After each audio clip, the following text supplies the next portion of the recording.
In this lesson, we're going to look at solving equations with variables on both sides. So in Unit 1, we looked at solving equations, but those typically only had one variable in them. Now we're going to look at equations that have at least two variables. So when we're doing this, our beginning part is going to look the same. So we're going to draw a line down the equal sign to separate the two parts of the equation. So we have a part on the left and a part on the right. So as long as we do the same thing to both sides, the equation stays equal. So what I notice here is that I have a 7x on the left with the constant, and I have a 9x on the right by itself. So when I'm solving an equation, my goal is to get the variable on one side of the equation by itself and all of the numbers on the other side. So in order to do this, since the 9x is by itself, I'm going to leave it alone, and I want to move the 7x to be with the 9x. So right now the 7x is positive, and to get rid of a positive 7, I need the opposite. So I'm going to subtract 7x. That's what will make this 0 on the left side. 7 minus 7 is 0. But if I'm going to subtract 7x from the left side, I have to subtract 7x from the right side as well. So we're going to show our work vertically to make sure that we're doing the same thing on both sides. And so when I do that, I have 9x minus 7x, which on the right side leaves me with 2x. And the only thing I didn't work with is this plus 4. So that plus means that the 4 is positive. So whenever I bring it down, I'm just going to bring down a positive 4. So now my equation says 4 equals 2x. So I'm still trying to get that x completely by itself, and right now it's being multiplied by 2. So the opposite of that is going to be to divide by 2.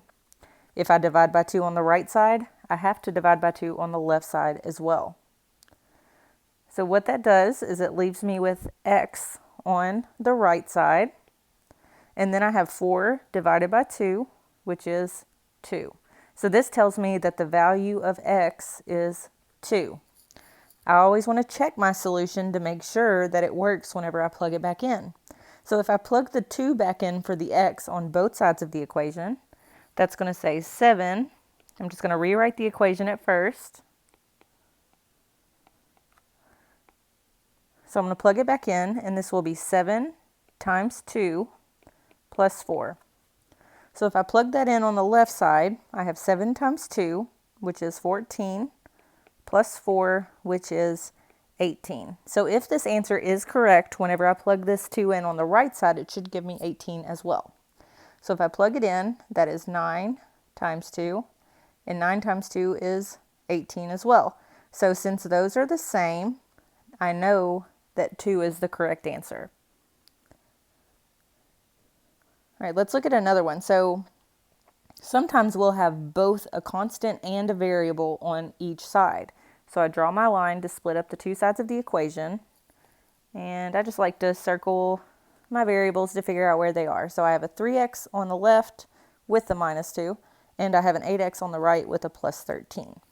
So here is an example where I have a choice. I can move the 3x or the 8x because they both have something else with them.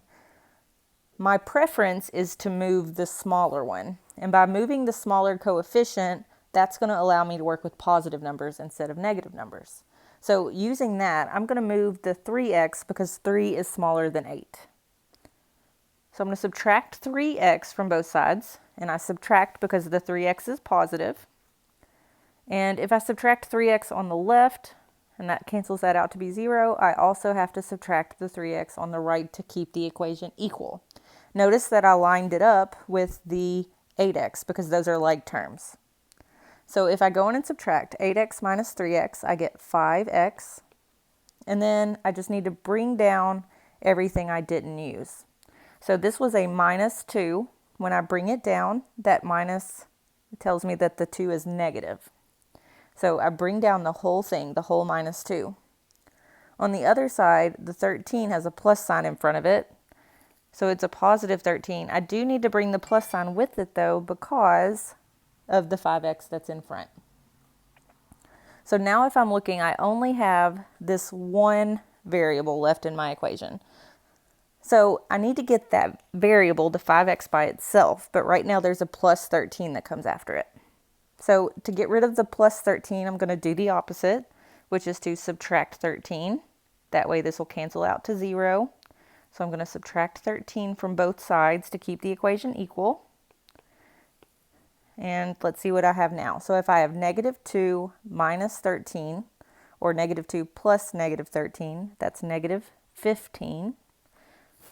And I'm going to bring down the 5x. So now to get the variable by itself, it's being multiplied by 5. I'm going to divide by 5 on each side. This cancels out because 5 divided by 5 is 1. So there's only that one x left. And then I have negative 15 divided by 5, which is negative 3. So this tells me that the value of x should be negative 3. To make sure, I'm going to check it by plugging it back in. So I rewrote the original equation, and I'm going to plug this negative 3 in for x on each side. So this will be 3 times negative 3 minus 2. And 3 times negative 3 is negative 9. Negative 9 minus 2 is negative 11. If I get negative 11 on the other side, that means I worked this problem correctly. So I'm going to plug in on the other side where the x is. I plug in the negative 3. So that's 8 times negative 3 plus 13. 8 times negative 3 is negative 24. And negative 24 plus 13 is negative 11. So since this is the same on both sides, I know that negative 3 is the correct answer. So checking your solution is a way that you can make sure that you got every problem correct before you even submit it. In example 3, here we have the problem that says the perimeter of the two polygons is the same. So I have a triangle and a rectangle, and the perimeter of those two is the same. So we have to remember what this word perimeter means. The perimeter is the distance around an object. So the way that we find perimeter is by adding up all of the sides. The perimeter of the two polygons is the same, which means that they are equal. So what we know is that the perimeter of the triangle should be equal to the perimeter of the rectangle. So first, let's come up with an expression for the perimeter of the triangle. To do this, we're going to combine our like terms. So I need to add up x plus 5, x plus 9, and x plus 6. So let's combine like terms by doing our variables first.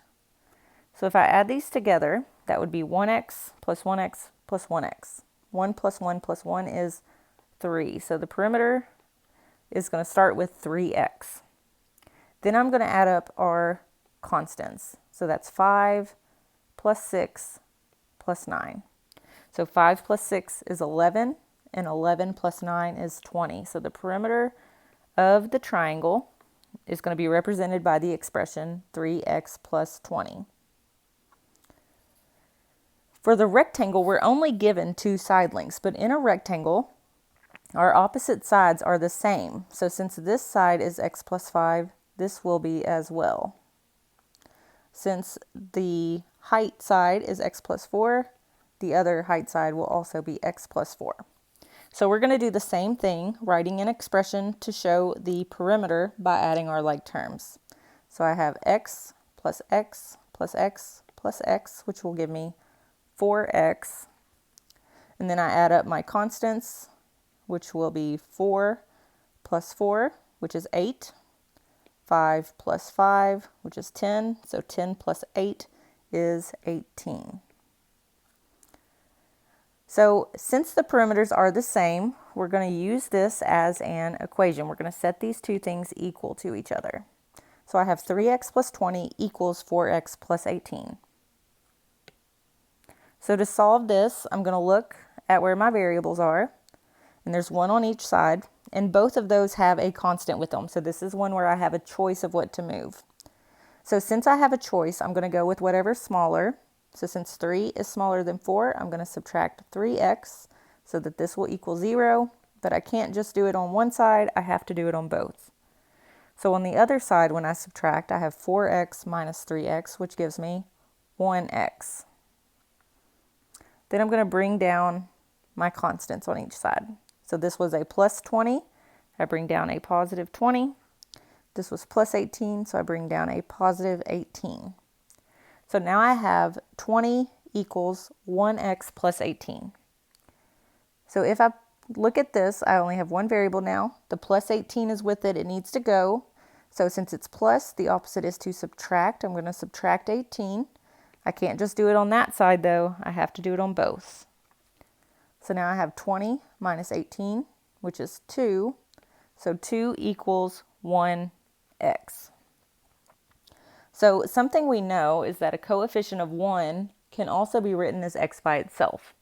But another way I can think about this is that if it's 1 times x, I can divide by 1 on both sides.